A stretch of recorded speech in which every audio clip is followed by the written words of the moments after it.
and Tom. Today is the last day of summer. We start fall tomorrow. And even though the temperatures are going to stay in the 80s or so, I think, fall started. Now, let me take a quick poll. How many of you love the sun, are sun worshipers? Who are you? Yeah, most everybody. Not me. This morning, I want us to talk about the topic of urgency. In every stage of our lives, I suspect there's something that we hope to be able to accomplish or get done. And we kind of have lists as we go along. This week I found out I'm going to have my big toe operated on. And it's going to take me out of commission for quite a while. And so we're trying to figure out, you know, where's a 4-month window in this busy life that we have in retirement that we could actually, you know, try to do that. And periodically, I think all of us probably stop and think about kind of, what's going on with me now? What do I need to be doing right now? What should I be accomplishing? You know, I hear about Tom running off and, you know, flittering all over Ireland, you know, that sort of thing. And I think, I need to be doing that. I need to be flittering around Ireland. And the scripture that I had Piggy to read, read from the New King James. I want to read it again, only this time I want us to read it from, I don't even call it a translation, from a paraphrase called The Message. Okay? Here's what Proverbs 10 says in The Message. Ill-gotten gain gets you nowhere. An honest life is immortal.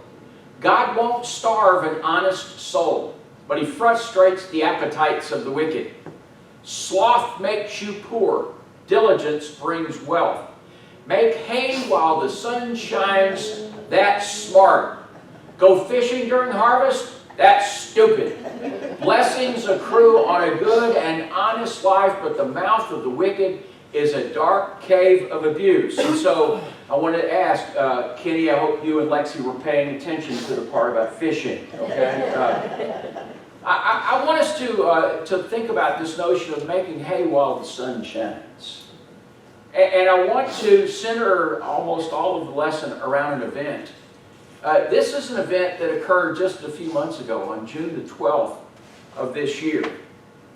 You may remember, although I don't know that it got as much press in the U.S., about on June 12th, an Air India flight number 171 that was on a Boeing 787 Dreamliner, that's the big dog, was bound for London.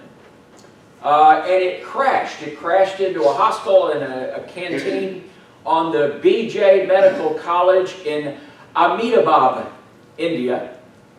And it crashed only 30 seconds after it took off. You know, that whole business about, you know, put your seats up and your trays up and, you know, all that stuff. 30 seconds into this flight, it crashed. And it resulted in significant damage, and there were many casualties, including casualties on ground. Where it hit was a group of medical students and the staff of the college and their families who were gathered eating their midday meal. And that's where the plane crashed. And on that particular occasion, there were 230 passengers on the plane who died. There were 12 crew members on the plane who died. There were 19 people who were on the ground that were killed at the medical college. There were 60 individuals on the ground who were also injured. And somewhat remarkably, one person survived. This incident is considered to be the worst air tragedy in the history of India. So much so that it prompted an immediate investigation. They started looking into things like bird strikes or engine failure. The two pilots of that plane, by the way, had a combined 19,000 hours of airtime. These guys were seasoned. And just after a month after the crash, it was determined that the engines were cut off in an intentional act by the 56-year-old pilot. He intended to bring that plane down. And when we hear about, tragedy, things that are all too common, and whether we're talking about an airplane crash or an automobile crash or shooting or a school shooting or whatever it is, there's kind of a cycle that everybody goes through. The first thing happens is we get what was often referred to as breaking news. Now, breaking news in this day and time is not what breaking news used to be. Now, breaking news is when somebody's got a wart, and we have to cut in and tell you about it. But when we have major events, everybody has breaking news. And it stirs up a lot of folks. There's a lot of, when there's a school shooting, which there have been over 100 this year,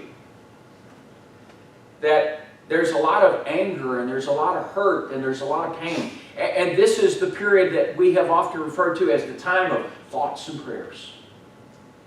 So everybody always wants to say right after something terrible happens. You remember what happened right after 9/11? Next Sunday, everybody went to church. And they did it for 2 Sundays. And then they quit going again. Because you see, we've gotten past this phase. And what happens in all of the tragedy, over time it kind of, it fades away. And this is the period where, life goes back to normal. Nobody is calling the people who have been affected. They've received all the cards, all the phone calls. They don't get any more casseroles. It's all past now. We did all of that during the first phase, but now we've gone on. And in this instance, and in almost every instance where one of these things happens, we have that big blow up, and then things kind of recede and go back, and then all of the destinies of the people who were affected have been determined. They have become the victims, and they have to live with this. And this is a pretty common cycle that occurs when these kinds of events happen. And my question for us this morning is, why should we care? What does it matter to us? Well, I hope that what we will get to take away from this morning is some notion of just how fragile life actually is and how unpredictable it can be.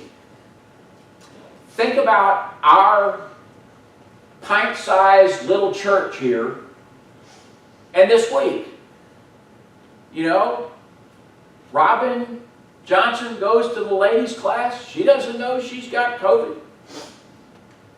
She finds out that night she's got COVID. All the ladies who went to the class are like, am I okay?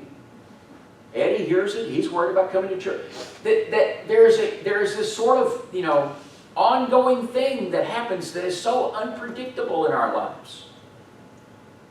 And so I want us to think about the whole notion of maybe there is a lesson that we ought to learn while what I'm calling here while the sun shines.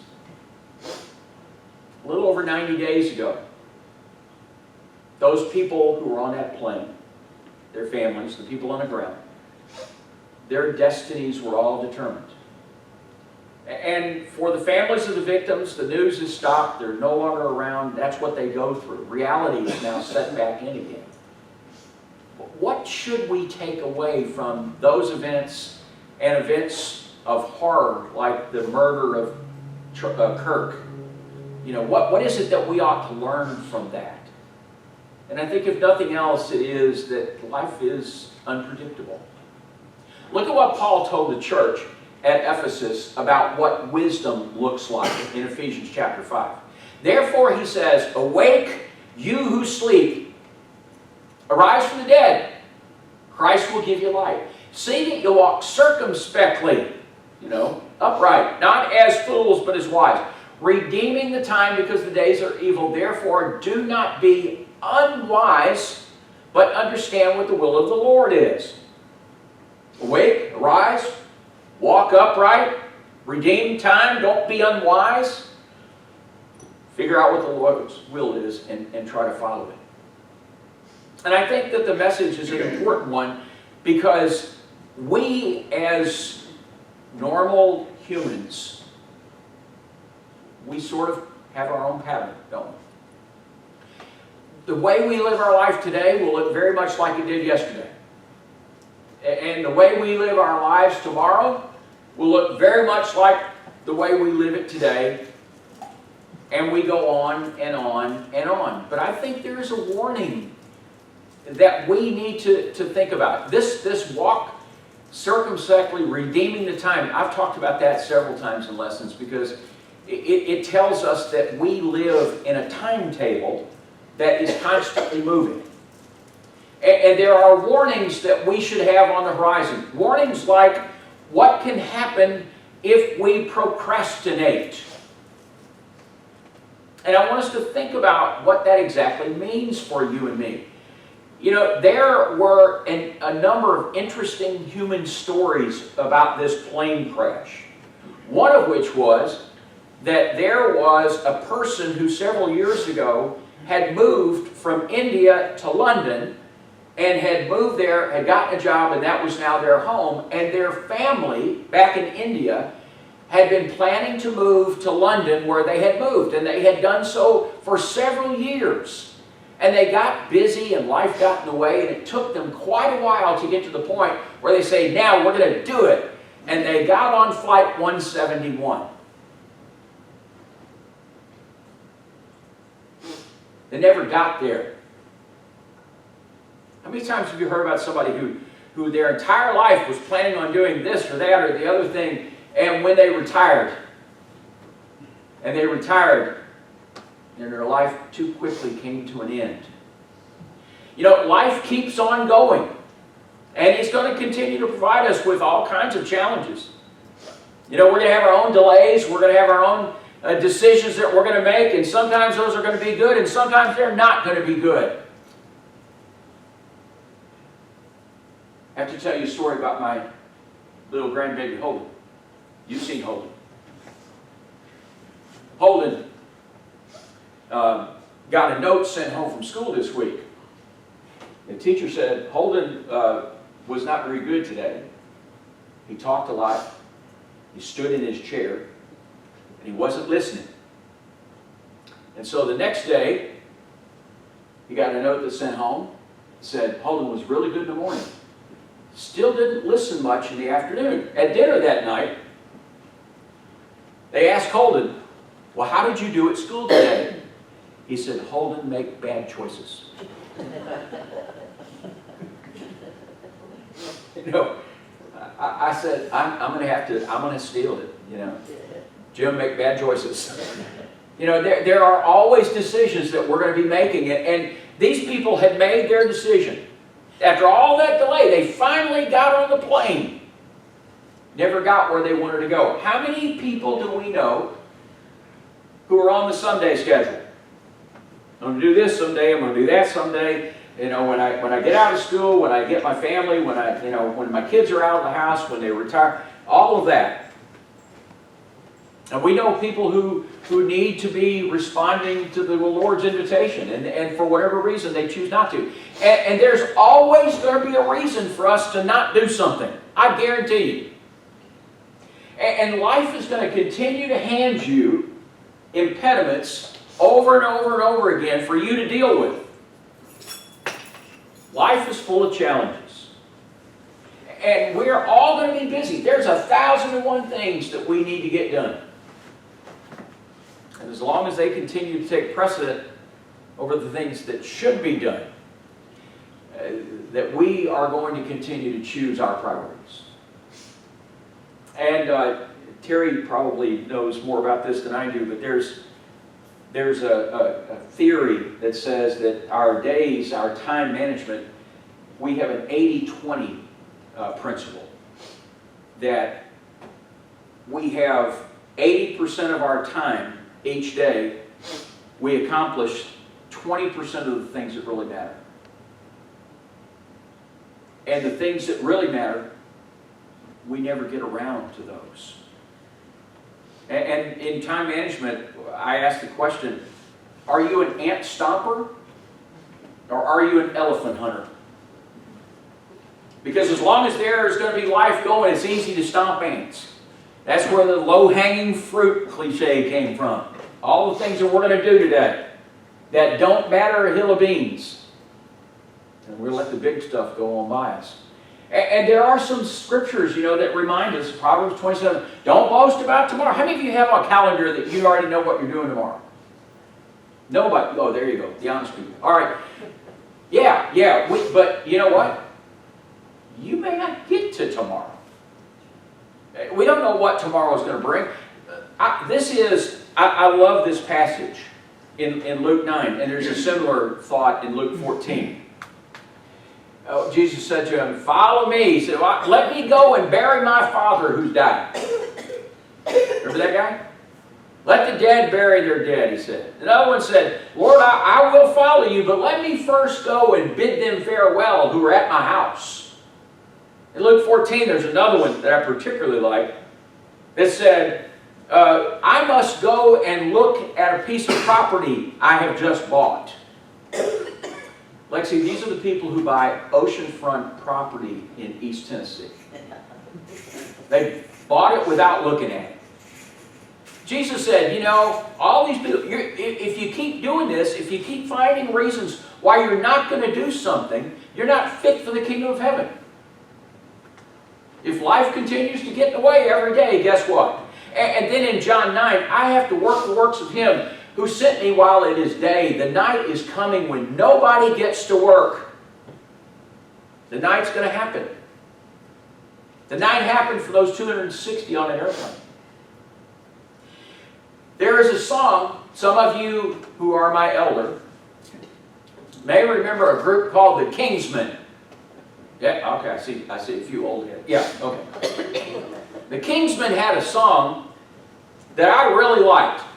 Lisa likes to sing it every now and then, and I thought about having her do it, but I decided against that. And so here's the song Excuses. I want to read you the whole thing. Excuses, excuses, you'll hear them every day, and the devil, he'll supply them. If the church, you stay away. When people come to know the Lord, the devil always loses. So to keep them folks away from church, he offers them excuses. In the summer, it's too hot. In the winter, it's too cold. In the springtime, when the weather's just right, you find someplace else to go. Well, it's up to the mountains, or down to the beach, or visit some old friend, or just to stay home and kind of relax and hope that some of the kinfolk will start dropping in. Well, the church benches are too hard, and the choir sings too loud. Boy, you know how nervous you get when you're sitting in a great big crowd. The doctor told you now you better watch them crowds. They'll set you back. But you go to that old ball game because you say it helps you to relax. Well, a headache Sunday morning and a backache Sunday night, and by work time Monday morning, you're feeling quite all right. Well, one of the children has a cold, pneumonia, do you suppose? Well, the whole family had to stay home just to blow that poor kid's nose. Well, the preacher is too young and maybe he's too old. The sermons are not hard enough and maybe they're too bold. And his voice is much too quiet, like sometimes he gets too loud. He needs to have more dignity or else he's way too proud. Well, the sermons, they're too long. Maybe they're too short. You ought to preach the word with dignity instead of stomp and snort. That preacher we've got must be the world's most stuck-up man. Well, one of the ladies told me the other day, well, he didn't even shake my hand. I've always liked that song. You know, it is a humorous song that tells us that we can find reasons to do or not do anything we want. And sometimes they seem pretty ridiculous when we stop and think about it. And I suppose, like in Luke 9 and Luke 14, you know, if you want to procrastinate, if you want to put things off, you don't want to do it right now. And I get the impression that in every one of those responses, they knew they needed to go with the Lord. What did he say? Follow me. How much was he asking? They weren't willing to pay the price. And we need to remember this in this context. God is never late. You and I can be late. Sometimes we're always late. God is never late. He does everything on his own time. Now let's relate back to our flight again. On June the 12th, there was a woman who's supposed to be on Air India 171 and missed it narrowly. It was still at the gate. But for those of you who've flown a good bit, they had, quote, closed the door. And what that meant was that that woman, though she was standing there and she could still see that plane, she arrived late, she missed check-in, she pleaded with them to let her get on board to go from India to London. She was angry, she was frustrated, and she was not having it, and let it be known.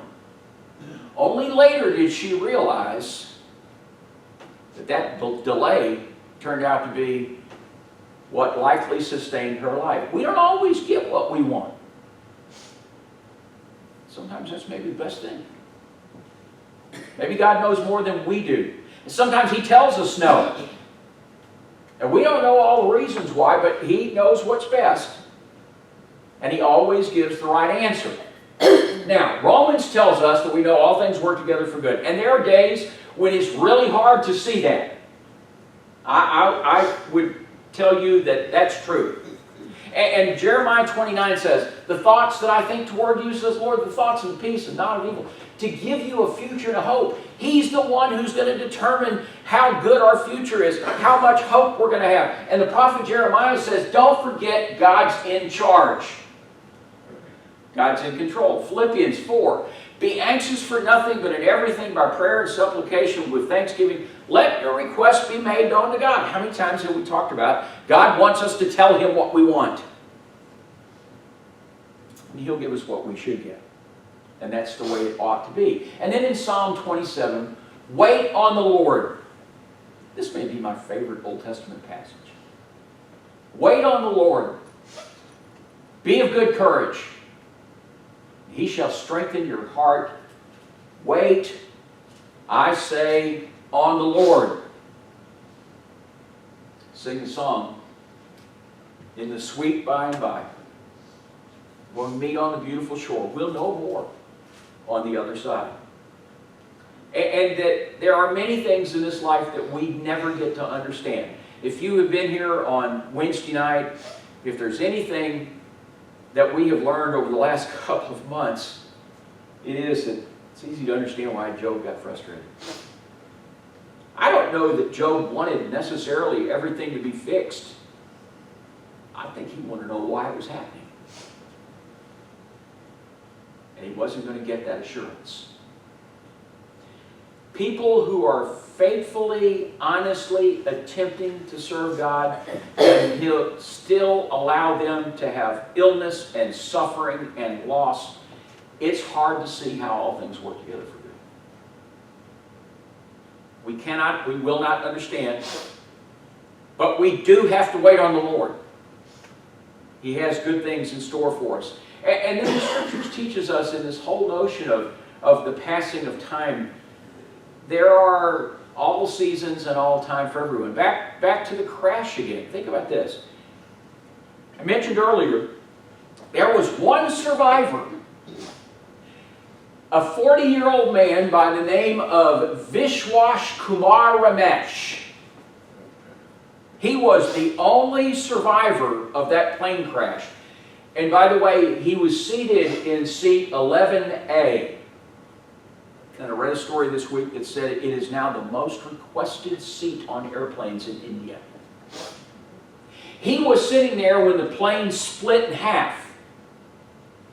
And he was on the half of the plane that did not catch fire, but in fact, he unbuckled his seatbelt and he escaped because he was sitting near the exit row, and the plane crash had burst the wall out, and there was just a big hole there, and he jumped out and he walked away. And he was the only survivor. Was it a blessing? Was there more to it? We don't know, and he doesn't know. And there's a time for everything, we are told. There's a season for everything under the heavens. And for Vishwas, it just wasn't his time. I saw pictures of him this week and read an interview with him. And he said over and over again, I don't know why me. He may never know. Or God may point him the way to what he wants him to do. We are blessed every day with breath in our lungs to serve God. And that we need to answer the opportunity every day that we get. Because, as Ecclesiastes reminds us, there is a time for everything. And what is our time? What is your time in your life? At this phase, at this stage, at this age of your life, what is it that God wants you to be doing? And have you stopped long enough to really get your mind around that and set a plan for what you want to do or that you ought to do? And Genesis says, while the earth remains, seed time and harvest, cold and heat, winter and summer, and day and night, they will not cease. Every day. You know, we have that same sort of routine, do we not? Whatever that time is that your body tells you it's time to get up, and you argue with it, and whatever you have to do that day, and you argue with that, and when you get ready to go to bed at night, and you know it's way too early, and you argue with that, you know, we have this cycle that we're involved in. And Daniel changes the times and the seasons. He removes kings, raises up kings, gives wisdom to the wise and knowledge to those who have understanding. Daniel reminds us that God is going to keep moving us forward and that there very well could be something in store for us. Romans 13. And do this, knowing the time that now it is high time to wake out of sleep, for now our salvation is nearer than when we first believed. Think about that sentence. Our salvation, our eternity, is now closer than we first believed. Every day. Every day, you are one day closer to that. And I'm not exactly sure. I've mentioned this before, and I wonder it often. At what age is it that we begin to realize that we're not going to live forever? What is that age of knowledge of immortality? It goes away. And what do you want to do with the time that God has given you? Well, there's one final thing I want you to remember. And even though we don't like to talk about it, there are some certainties. And as we think about the certainty, it doesn't make any difference how old you are. You need to be preparing for it now. Those people got on that plane that day, and they had all kinds of plans. They had things mapped out. They knew where they were going to go, what they were going to do, who they were going to see, and none of that happened. What about all those people on the ground? Just eat lunch. They never expected a plane to join them. And this topic is one that nobody likes to talk about. You know, there was a line in a James Bond movie that said, everybody wants to go to heaven, nobody wants to die. You know, we don't like to think about it, but it is certain. And Ecclesiastes says, the dust will return to the earth as the spirit who returned to God who gave it. Daniel said, many of those who sleep in the dust of the earth will awake, some to everlasting life, and some to shame and everlasting contempt. And Job, man born of woman, is a few days and full of trouble. He makes that comment after his life took an incredible reverse. Things were going great for Job until that one day that they weren't. And in Revelation, I heard a voice from heaven saying to me, blessed are the dead who die in the Lord from now on. Yes, says the Spirit, that they may rest from their labors and their works will follow them. We just got through looking at the passage. It says there is a night when you will no longer work. You excited about that? It's eternal retirement. Last day of work. Or is it? And what we have to remember is that that crash that killed 241 people on the plane and 19 people on the ground were people whose stories weren't finished. They hadn't closed those chapters in their lives that they had been thinking about and planning about. That morning they had kissed somebody goodbye. with no idea that this was the last time they were going to see them. Do you remember those occasions in your life when you were leaving someone and you had the thought, this will very well be the last time I ever get to see them? I remember that with my father like it was today, and it occurred 40 years ago. We got in the car leaving St. Louis and headed back to Tennessee. And I was absolutely confident that was the last day I'd ever seen him. When these kinds of things happen, what those people on the ground go through after that, nobody can quite describe or understand unless you have been there. But what this incident reminds us of is that we don't get any promises. You know, I used to get frustrated listening to public prayers in church, because so often there were, you know, rote phrases and that sort of thing. And now I realize that when we talk about our shrimp boil, it may or may not happen. If we talk about our Thanksgiving luncheon, it may or may not happen. It may not happen for us individually. It may not happen for us collectively, because we may not be here. We have to remember, we get a breath, a heartbeat, and it's over. We lost a good friend just recently. I told you about that at the time. His wife said that it was not uncommon for him to stay in his chair after she went to bed, and he would watch TV for a while, and he would come to bed at some point. And said that she got up because it was late and he still wasn't there, and she went in, and in front of his recliner he was slumped in the floor. She said, I suspect he got up to get a drink and never made it there. One breath, one heartbeat. And so why do we tell you all of that? Well, it is because we need to do what we can do while the sun shines. And the call to action tells us, as Ephesians 5 said, we read, awake, you who sleep, arise from the dead, Christ will give you light. See that you walk circumspectly, not as fools but as wise. Redeem the time, because days are evil. Therefore, don't be unwise. Understand what the will of the Lord is, and what is implied is understand it, and then go do it while you have an opportunity, while the sun is shining, and while you still have the ability to be of service. Is there anything in your life that you put off, that you postponed, that you meant to do, that you still have an opportunity to do and you're grateful for it? I have gotten to where I tell people who comment to me about somebody else in their life that had such an important life, and I say, are they still alive? Yes, go tell them. Go tell them why you have a chance, what they have meant to your life. Because there's a day coming when it'll be too late. And don't put off things. Are you frustrated about, that your spiritual life is not going as you think it should? I appreciate and admired Grant last week for coming up, and he said, somebody asked me, what did he tell me?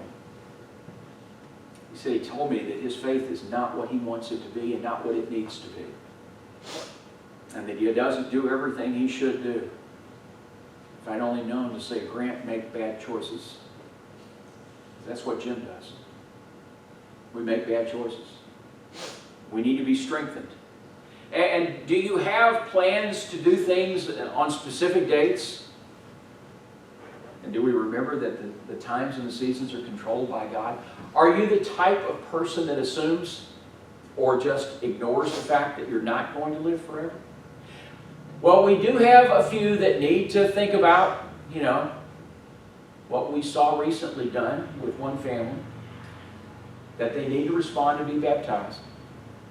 And if you're here this morning and you have something that we can help you with, something that you want to get done, and you just need some encouragement or a kick in the pants, you know, we'll do whatever's needed. Do it while the sun's still shining. Because there's a time when the night's going to come. You're not going to work anymore. You're not going to work in your job. You're not going to work for the Lord.